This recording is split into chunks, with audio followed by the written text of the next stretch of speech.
नमस्कार मंडळी. माझा जॉब यूट्यूब चॅनलमध्ये तुम्हा सगळ्यांचं खूप खूप स्वागत आहे. आज आपण एका जबरदस्त सरकारी नोकरीच्या संधीबद्दल बोलणार आहोत. खरं तर ही नोकरी अनेकांसाठी एक स्वप्न असतं.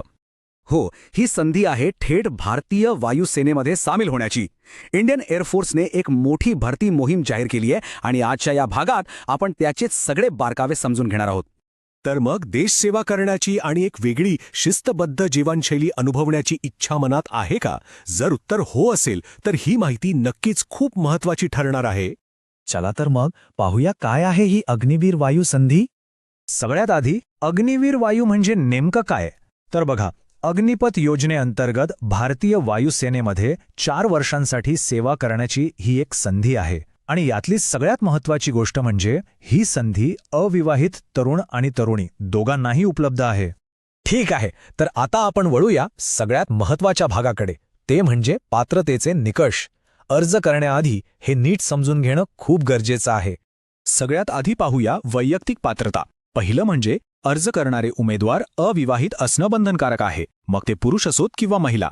वयोमर्यादेबद्दल बोलायचं झालं तर जन्म 1 जानेवारी 2006 ते 1 जुलै 2009 या दरम्यान झालेला असावा. आणि एक गोष्ट लक्षात ठेवा, नाव नोंदणीच्या वेळी वय 21 वर्षांपेक्षा जास्त नको. आता बोलूया शैक्षणिक पात्रतेबद्दल. इथे 2 मुख्य गट आहेत. पहिला आहे विज्ञान शाखेच्या विद्यार्थ्यांसाठी. त्यांच्यासाठी 12वीमध्ये फिजिक्स, मॅथ्स आणि इंग्लिश हे विषय असणं आवश्यक आहे. किंवा 3 वर्षांचा इंजिनिअरिंग डिप्लोमा चालतो, किंवा मग फिजिक्स आणि मॅथ्ससोबत 2 वर्षांचा व्होकेशनल कोर्स. आता दुसरा गट आहे विज्ञानेतर शाखांसाठी, म्हणजे आर्ट्स, कॉमर्स वगैरे. त्यांच्यासाठी कोणत्याही शाखेतून 12वी पास असणं पुरेसं आहे, किंवा 2 वर्षांचा व्होकेशनल कोर्स. पण एक गोष्ट दोन्ही गटांसाठी कॉमन आहे, एकूण किमान 50% गुण आणि विशेषतः इंग्रजी विषयात 50% गुण मिळवणं अनिवार्य आहे. बरं, फक्त शिक्षण पुरेसं नाही, वायुसेनेत जायचं म्हणजे शारीरिक आणि वैद्यकीयदृष्ट्या फिट असणंही तितकंच महत्त्वाचं आहे. चला ते निकष पाहूया. शारीरिक मानकांमध्ये उंचीचा निकष पुरुष आणि महिला दोघांसाठीही सारखाच आहे, म्हणजे किमान 152 सेंटीमीटर. आता छातीच्या मापाबद्दल बोलायचं तर पुरुषांसाठी ते न फुगवता 77 सेंटीमीटर आणि फुगवल्यानंतर त्यात किमान 5 सेंटीमीटरचा विस्तार व्हायला हवा. महिलांसाठी छातीचा विस्तार किमान 5 सेंटीमीटर असणं आवश्यक आहे. याशिवाय इतरही काही गोष्टी आहेत, जसं की उंची आणि वयानुसार वजन योग्य असावं, ऐकण्याची क्षमता सामान्य हवी आणि दातांचं आरोग्यही चांगलं पाहिजे. दृष्टीच्या बाबतीत चष्म्याच्या नंबरने दृष्टी 6 पर्यंत सुधारता येण्यासारखी असावी. आणि हो, टॅटूबाबतही काही नियम आहेत. ते फक्त हाताच्या आतल्या बाजूला किंवा पंजाच्या मागच्या बाजूलाच चालतील. आता येतो सगळ्यात इंटरेस्टिंग भाग, निवड प्रक्रिया. ही सोपी नाहीये. एकूण 3 टप्प्यांमधून जावं लागतं. चला तर एक एक करून हे सगळे टप्पे समजून घेऊया. तर ही निवड प्रक्रिया 3 मुख्य फेऱ्यांमध्ये विभागलेली आहे.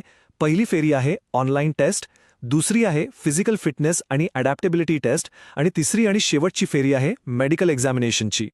पहिल्या टप्प्यात म्हणजे ऑनलाईन टेस्टमध्ये सायन्सच्या विद्यार्थ्यांना फिजिक्स, मॅथ्स आणि इंग्लिश या विषयांवर 60 मिनिटांची परीक्षा द्यावी लागेल.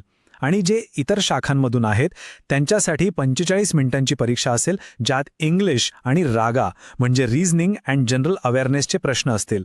आणि हो, मार्किंग सिस्टेम लक्षात ठेवा. प्रत्येक बरोबर उत्तराला 1 मार्क मिळेल, पण चुकीच्या उत्तरासाठी 0.25 मार्क्स कापले जातील, म्हणजे निगेटिव्ह मार्किंग आहे. ऑनलाईन टेस्ट क्लिअर झाली की येतो दुसरा टप्पा, म्हणजेच फिजिकल फिटनेस टेस्ट. इथे शारीरिक क्षमता तपासली जाईल. पुरुषांना 1.6 किलोमीटरचं अंतर 7 मिनिटात पूर्ण करायचं आहे, तर महिलांना यासाठी 8 मिनिटांचा वेळ मिळेल. धावण्यासोबतच पुरुषांना पुशअप्स, सिटअप्स आणि स्क्वॉट्स करायचे आहेत, आणि महिलांना सिटअप्स आणि स्क्वॉट्स करायचे आहेत. तयारीला लागावं लागेल. चला आता त्या गोष्टीबद्दल बोलूया जी सगळ्यांनाच जाणून घ्यायची असते, म्हणजेच पगार, मिळणारे फायदे आणि 4 वर्षांनंतर करिअरचं काय. अग्निवीर वायू म्हणून निवड झाल्यावर पगाराचं पॅकेज कसं असेल ते पाहूया. पहिल्या वर्षी मासिक पॅकेज असेल 30,000 रुपये, ज्यापैकी 21,000 रुपये थेट हातात मिळतील. दरवर्षी हे पॅकेज वाढत जाईल आणि चौथ्या वर्षी ते 40,000 रुपये होईल. पगाराचा जो 30% भाग कापला जातोय तो अग्निवीर कॉर्पस फंडमध्ये जमा होत राहील. आणि इथेच खरी गंमत आहे. 4 वर्षांची सेवा पूर्ण झाल्यावर तुमच्या फंडमध्ये जेवढी रक्कम जमा झाली आहे तेवढीच रक्कम सरकार स्वतःकडून टाकेल. आणि हे सगळं मिळून व्याजासहित जवळपास 10.04 लाख रुपयांची सेवानिधी रक्कम मिळेल. आणि सगळ्यात भारी गोष्ट म्हणजे ह्या रकमेवर कोणताही टॅक्स लागणार नाही.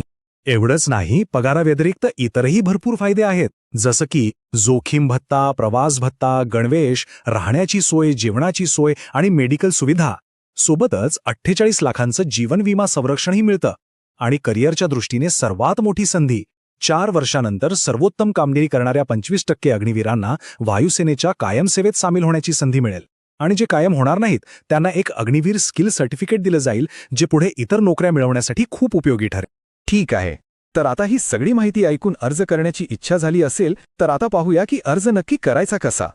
सर्वात आधी या तारखा कुठेतरी नोंदवून ठेवा. ऑनलाईन रजिस्ट्रेशन 12 जानेवारी 2026 ला सुरू होईल आणि 1 फेब्रुवारी 2026 ला बंद होईल. जास्त वेळ नाहीये. आणि ऑनलाईन परीक्षा 30 आणि 31 मार्च 2026 या तारखांना होईल. अर्ज करण्यासाठी iafrecruitment.adcil.co.in या ऑफिशियल वेबसाईटवर जायचं आहे. परीक्षेचं शुल्क ₹550 अधिक GST आहे, जे ऑनलाईनच भरावं लागेल. आणि एक महत्वाची गोष्ट, आम्ही इथे दिलेली माहिती ही प्राथमिक आहे.